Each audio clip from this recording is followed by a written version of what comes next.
Yeah, let's get straight to it. Nice to see you both. How you doing? Not bad, this, is it? Yeah, very nice. It's all right. Let's talk Marcus Rashford. Time is running out for him to get out of Manchester United. Is it going to happen, Carve? I think it will. I think Ruben Amorim... In this week?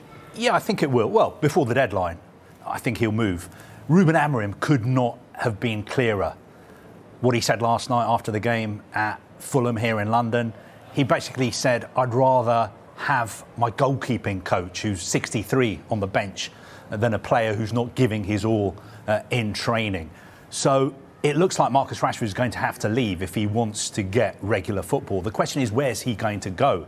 Now, I think his number one choice is Barcelona. But there are big problems with that because Spanish football has very, very strict financial fair play rules.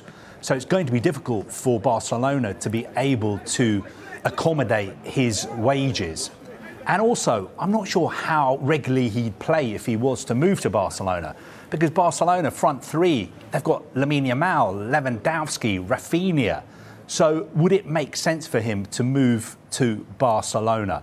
I think where we are at with Marcus Rashford is his advisors are trying to find a club for him.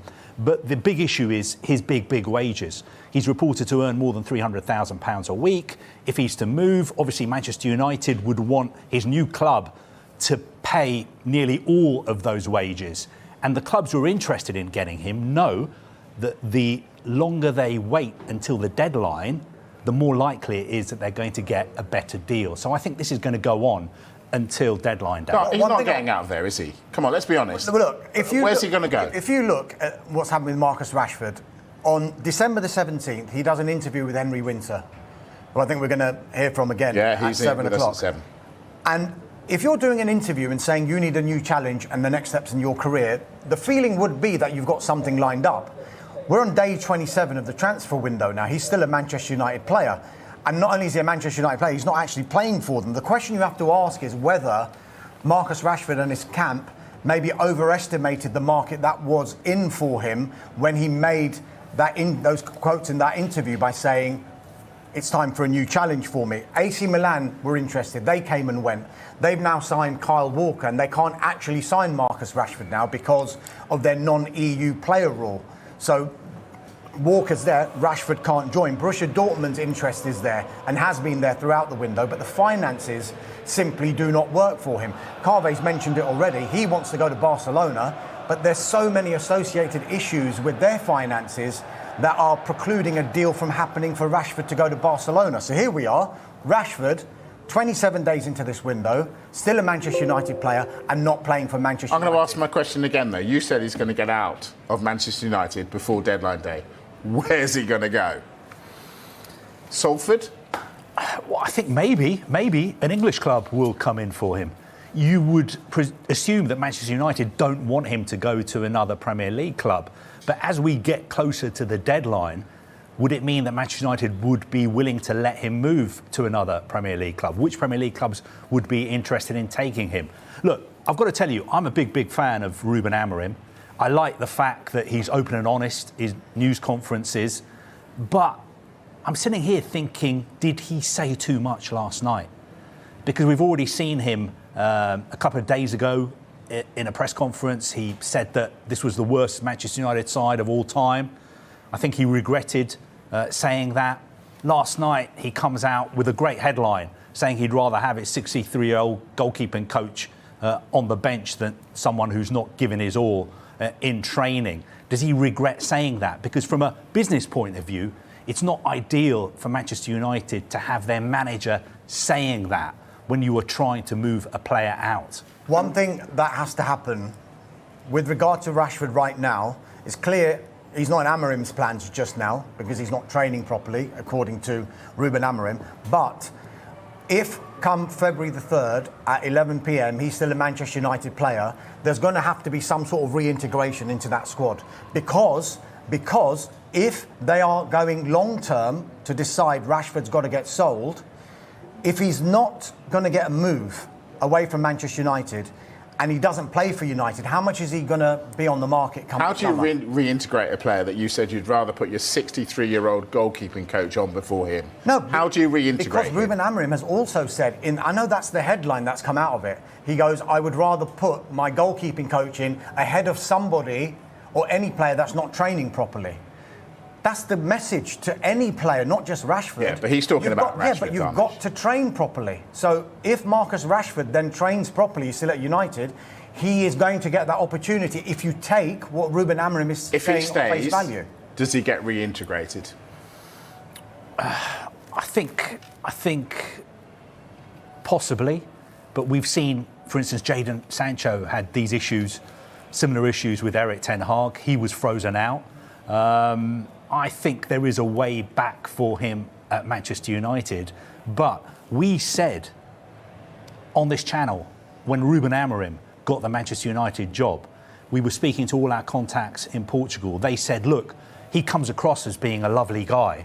He's got a heart of gold. He wears his heart on his sleeve. But make no mistake, if you step out of line, if you don't do what he says, you have no future under him. And it appears that that is what has happened with Marcus Rashford, because he's been totally frozen out. One other thing that I would say is we're just talking based on what Ruben Amorim has said.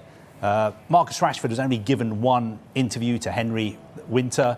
Henry got some incredible quotes out of him, but have we had both sides of the story? So maybe let's not rush to judgment until we've heard Marcus's version of events, because I'm sure he would say, I'm training properly, there's nothing wrong with the way I'm training, I'm giving 100% every day. Can I hold it to 7? Wait, can you hold it? We've got very quickly, Carve did say about Sancho. One thing I would say about the comparison between Rashford and Sancho is that there was a massive falling out between Erik ten Hag and Jadon Sancho. There's actually not a falling out, as far as we know, as whatever Ruben Amorim has said, between Ruben Amorim and Marcus Rashford. All right. I want to talk Garnacho. Developments today?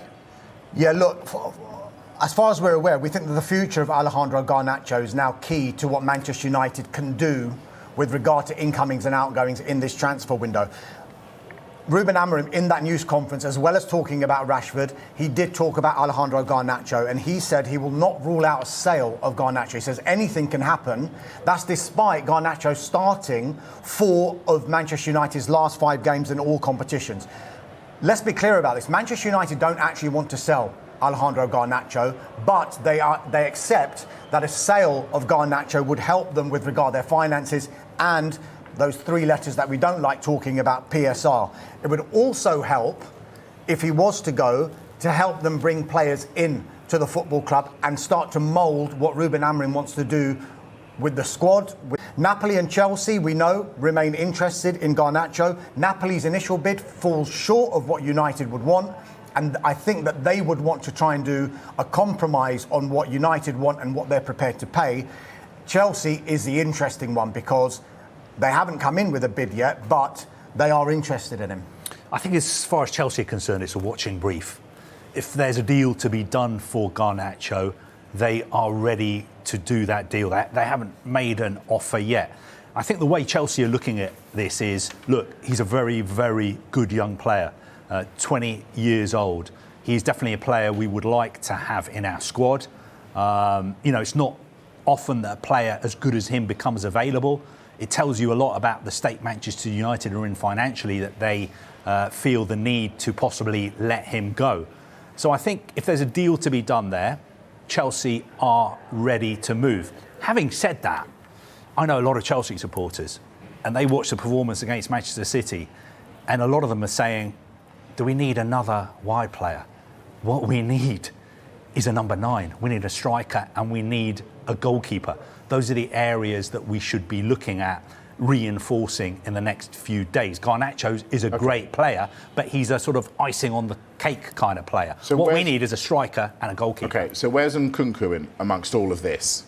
Again, Nkunku is somebody who's got this great offer for him from Bayern Munich. He would like to move to Bayern Munich, but to be fair to him, he's being professional at Chelsea. Chelsea are willing to do business, but they would want to bring another player in to replace him. They're looking at Matisse Tel at Bayern Munich. So far, He has said that he wants to stay at Bayern Munich. He doesn't want to move from there. But past 2 or 3 games, he hasn't featured at all for Bayern. So Bayern sending the message out to him that, look, your days here are numbered. We need you to move because we want to bring Christopher Nkunku in. OK, right. That's a couple of players who could be offloaded by United. What about people coming in? So, as I was mentioning before, Garnacho, a potential sale of someone like Garnacho would enable United to maybe negotiate a bit further and in a better way for the Lecce left wing back, Patrick Dorgu. We do know that gap in valuation still exists between what United are prepared to pay and what Lecce would want. The Lecce president is saying all the right things with regard to Dorgu. We don't want to sell him. But United would obviously see that as a negotiating tactic, and I think United are actually looking at it as almost brinkmanship. Who's going to blink first with regard to that price tag? Because United do not want to overpay. They have got their own valuation for Dorgu, and they don't want to go over that. Dorgu is actually playing for Lecce at the moment. He's played all 90 minutes in their 4-0 defeat against Inter yesterday. Rather like what Garnacho has been doing for United, he's still featuring for the first team. So is that a message from both clubs? Well, put your money up or shut up, basically. That's what the message is, really. But another option, an interesting one for United, if the Dorgu one proves to be too high a price for them to pay, they could go back to someone who was a Manchester United player up until last year. That's Alvaro Fernandez Carreras. Now, you remember, he went on loan to Benfica. Part of that loan was an option to buy. That's 17 million or something. Benfica took up that option for 6 million. OK. But United, in that deal, inserted an 18 million euro buyback clause. Yeah. So if the Dorgu one doesn't work out, they can look at that and think that is something else that we could consider. Now, if Manchester United can bring in a left wing back, be it Dorgu, be it Fernandez Carreras, then I think they would go full speed ahead, let's say, for Tyrell Malacia maybe going out on loan for the rest of the season, for him to get first-team football and then reassess his future in the summer. He's still got 18 months left on his contract. United hold an option for a further year. Good to all of you at home, and of course to Flex, to Daniel Kahn, to Molly Stevens once again, and the oracle of all things European football, Kevin Hatchard. He's always here on a Monday afternoon. We're going to hear from the guys in a moment. Let's start with Manchester United first, though, and the ongoing situation, of course, surrounding Marcus Rashford. The forward has not been in a Premier League matchday squad for nearly 2 months now. And last night, Amorim was scathing about the level of his efforts, claiming he would rather put the club's 63-year-old goalkeeper coach on the bench rather than the forward. It's always the same reason. So the reason is the training, the way I see what a footballer should do in training, in life, and is every detail. So if things don't change, I will not change. It's the same situation for every player. If you do the maximum, if you do the right things, we can use every player. Today on the bench, we miss a little bit like pace to go, to change the game, to move some pieces, but I prefer like that. I will put Vital before I put a player that don't give the maximum every day. So I will not change in that department. Interesting. Right, let's get more on this right now. We can speak live to our senior reporter, Melissa Reddy. Hi, Melissa. We just played those comments and they were pretty damning, weren't they, of Marcus Rashford. Is there any way back for him now, do you think? Yeah, Ruben Amorim loves a zinger line, and he's delivered again there by saying he'd rather play his 63-year-old goalkeeping coach than a player who doesn't give their maximum. And while that was quite strong from Manchester United's head coach, it's actually not a surprise to me, because when you're in and around the club, you know the reality of Rashford's application versus all the PR spin that's put out that he's desperate to give his all for the club. He's doing extra sessions. He's not driving this move away. He wants to stay and fight for his place. Actions speak louder than words. And the fact that he's not played for 11 games since being dropped for the Manchester derby just tells you that Amorim is not convinced over his behavior and his professionalism. And so if Rashford has to stay at the close of this window, which is a very big possibility because Barcelona, the option he wants and pretty much the only one left, they've actually not engaged United formally about taking Rashford on loan. They're struggling to offload players and create any kind of salary space. Their wage bill is increasing with contract renewals. And Hansi Flick seems to be very happy with the options he has. He's not putting any pressure for new signings. He has been quite open in stating his commitment is to those who he already has. He wants to make sure that he gets the players signed on, that everybody's happy that's there. So if Rashford stays, the onus is really on him to change his behavior, to change his habits. And rather than the PR coming out about how much he loves the club, I think Amorim, the fans and everyone at United would actually like to see it in action. They'd like to see him giving his all. OK, so Rashford's future is very much still up in the air. How about Alejandro Garnacho? Because he continues to be played despite interest from Napoli and from Chelsea. Do you expect him to stay or leave? That's actually testament to Alejandro Garnacho's behaviour and how he's responded to being dropped by Amorim for that Manchester derby, unlike how Rashford responded. Now, the thing about Garnacho is he's shown a willingness to listen and to implement Amorim's demands. And game by game, we can see him actually adjusting to the system and how he would fit in. The issue is, while United don't particularly want to sell him, they're not in a financial position to turn down a sizable sum for Garnacho.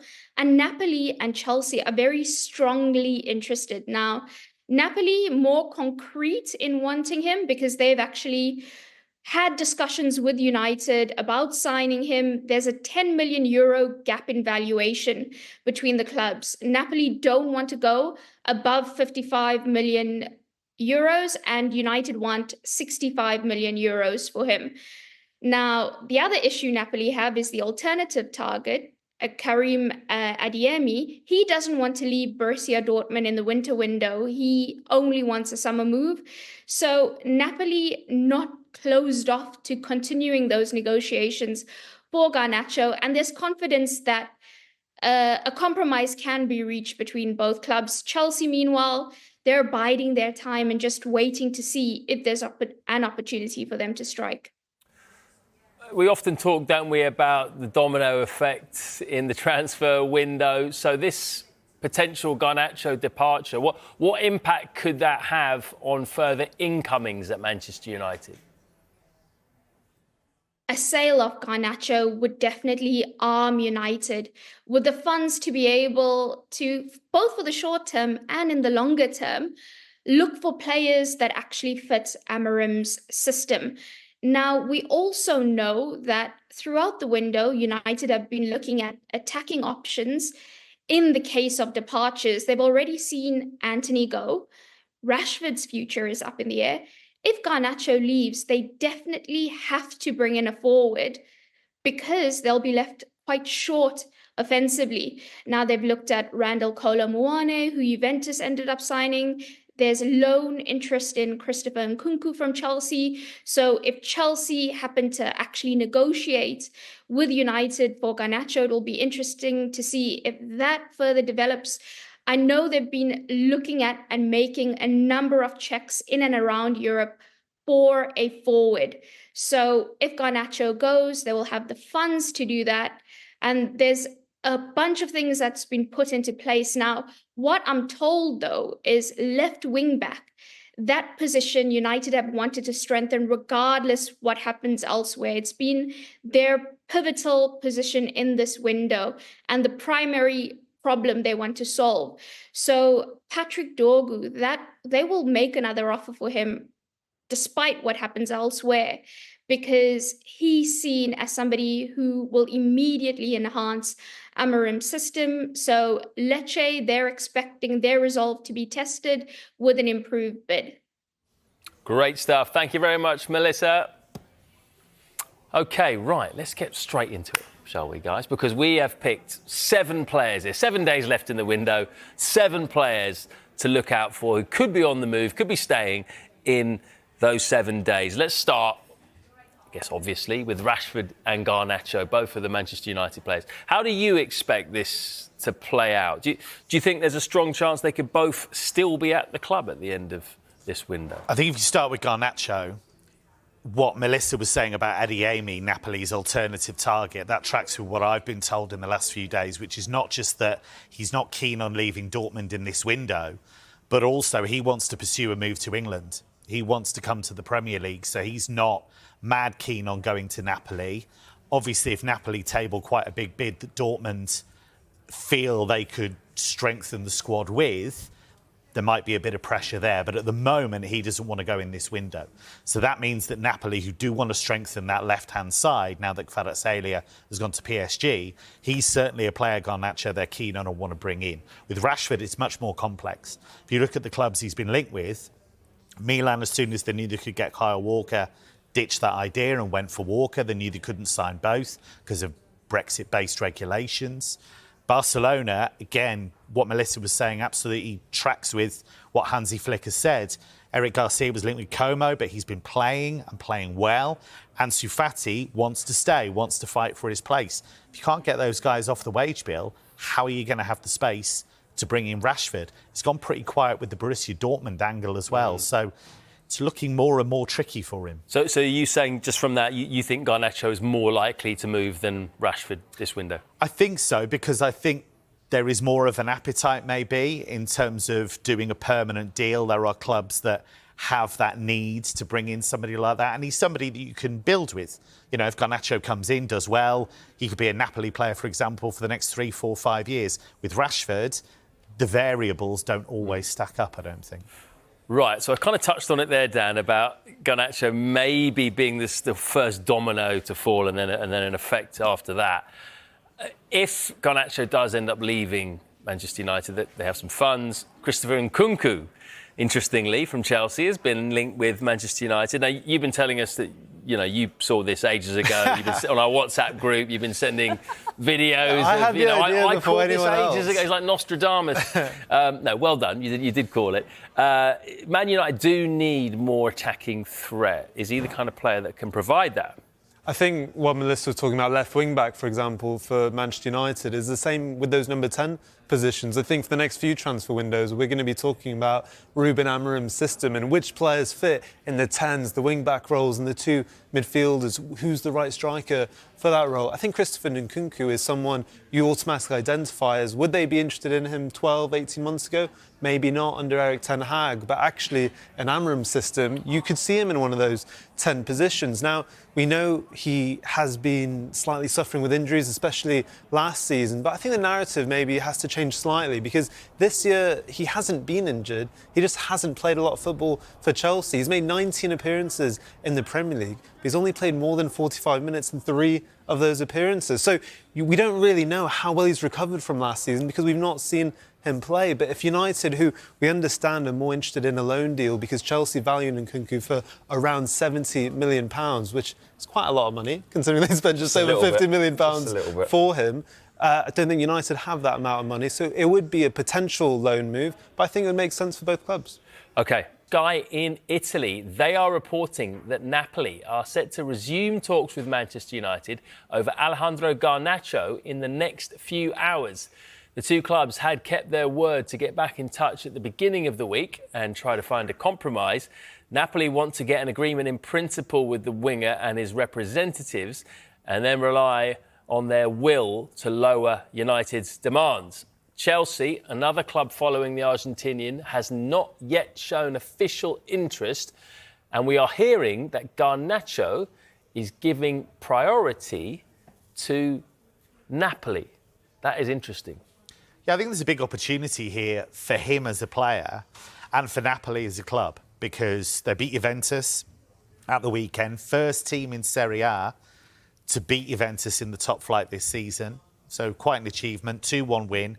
They are top of the table. They're battling with Inter. So they want somebody who can come in and really help them get that Scudetto.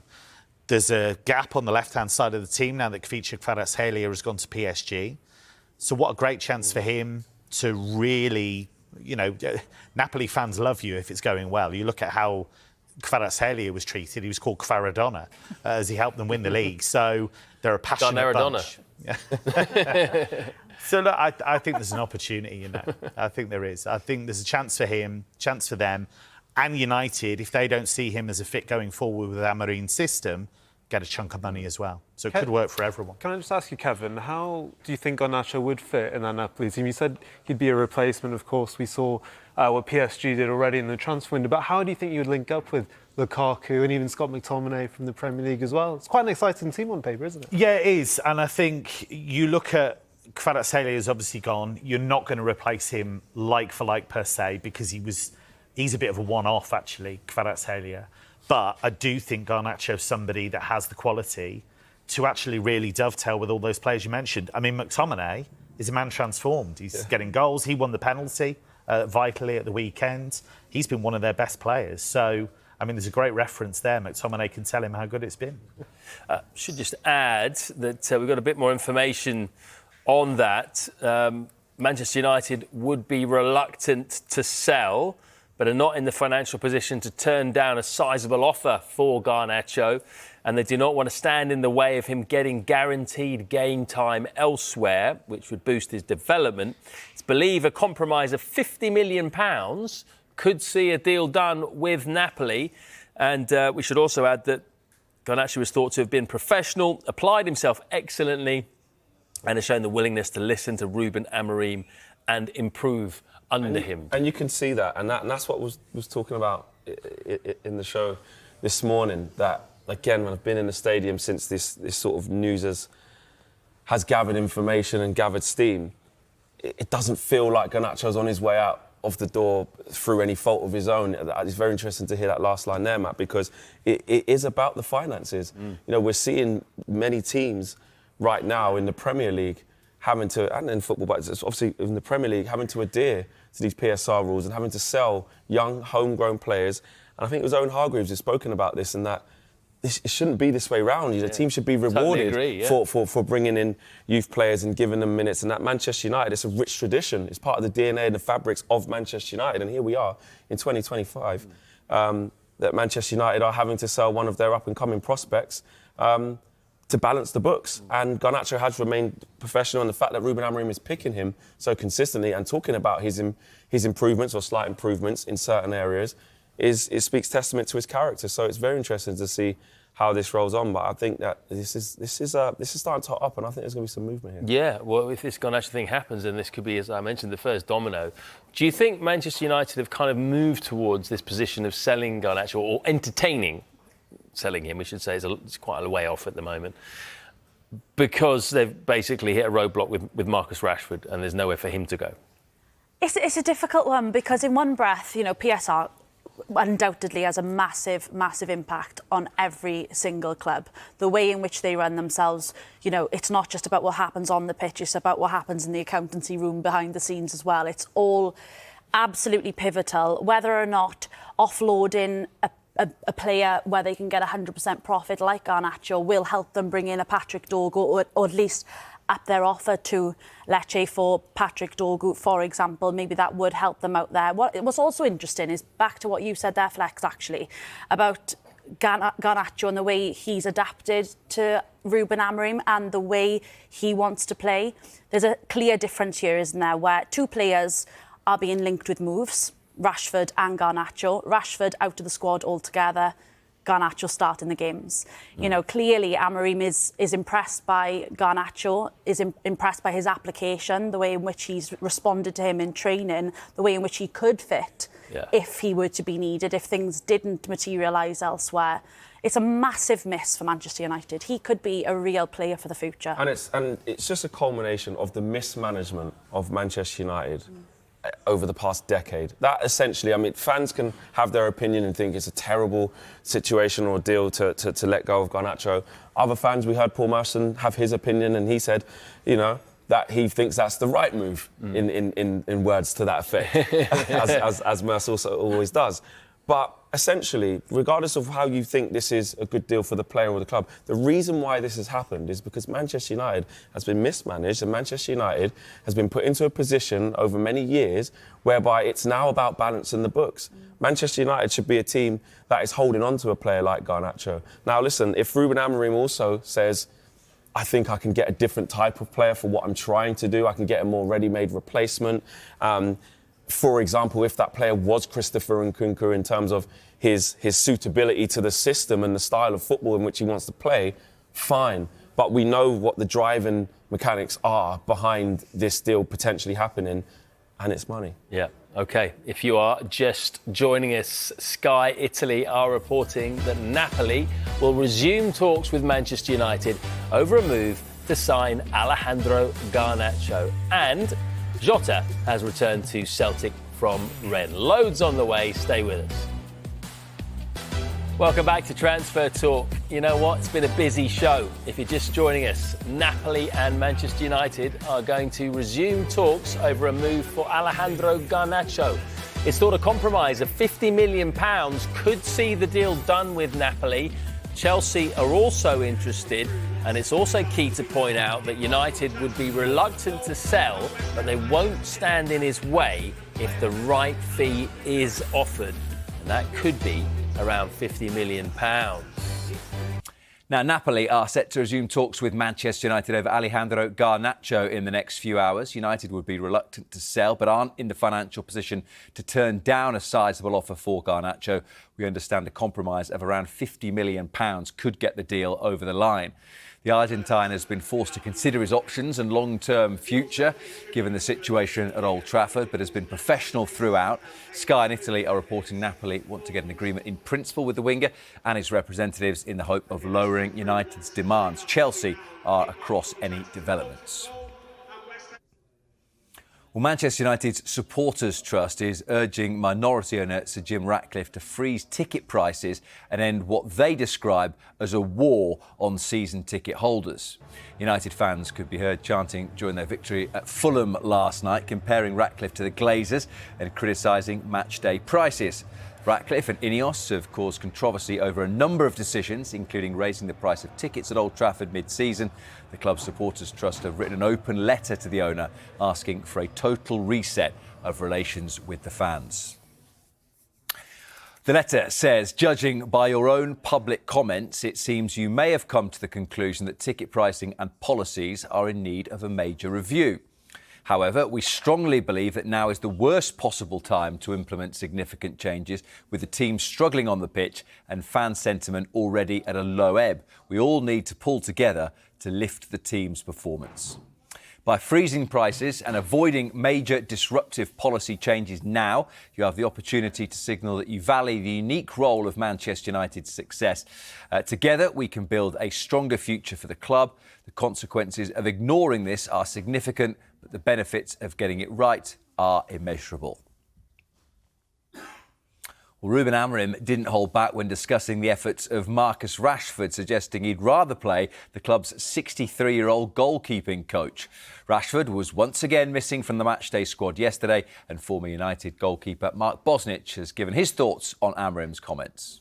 He wants to disrupt things. He wants to make things happen, and he's made it quite clear since he's arrived that Marcus Rashford is in his sight. And when a manager's got a player in their sights, you wouldn't put anything past them in terms of what they will do to help push things along. Let's say it that way. He's looking for a reaction from him. I really hope that Marcus Rashford puts his head down and does provide a reaction to sort of make it difficult for him. But it seems as though from all the noises coming from his direction that he's got his mind set on pretty much leaving as well. We've heard about Garnacho as well. There has to be changes there, but also Manchester United, obviously because of the financial fair play, have to sort of bring some money in as well. He's being a bit brutal. There's no doubt about that. And let's not forget, we always sort of take for granted that this is not his first language, English. So sometimes when, when you're talking about, anyone who knows a different language, you try to translate it into English, it'll be exactly the same, vice versa. So it may have came out a little bit different than he actually meant. But I think, like I said, it was taken a little bit out of context. I think he was basically, all he was saying was, it doesn't matter who it is. If somebody doesn't give their maximum, what he expects of them in training or off the pitch or whatever, he'd rather play his goalkeeper coach. So it could be anyone. Like I said, I think people are sort of taking a little bit out of context. He's just trying to make a point. Did he have to say it? Probably not. But in the position that he's in and what the circumstances I've just talked about right now, he probably feels as though, I've got to disrupt things here. I've got to make things happen because it hasn't quite panned out exactly how I thought it would.